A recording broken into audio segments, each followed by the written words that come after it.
Hi guys, how are you? I'm fine.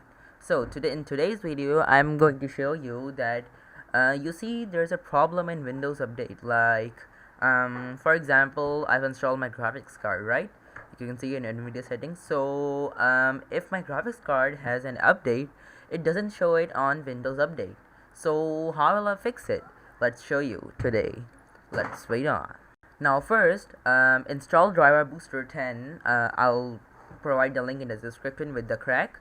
So if you after you've installed it, so open it. You can see if here driver booster 10. As you can see here, my license is see it's permanent lifetime. Now if you like to boost your PC, so you can click on turn on boost. It'll erase the more consumption of memory apps. You can see 952 RAM release MB.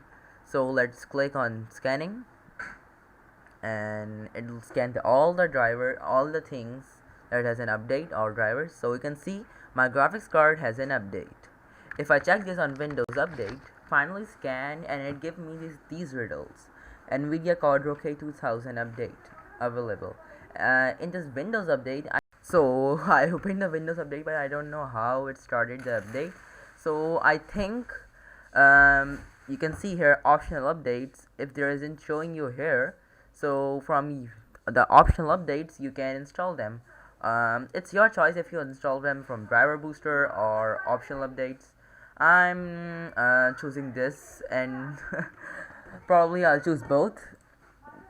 Optional update is good. It's automatically updates your drivers and notifies you when it needs to be restarted. The driver boosters automatically restarts when your driver update is completed. So I'll recommend driver booster for this. And right, you can update your drivers easily. And for the Windows update, it'll be my next video. So thank you guys for watching.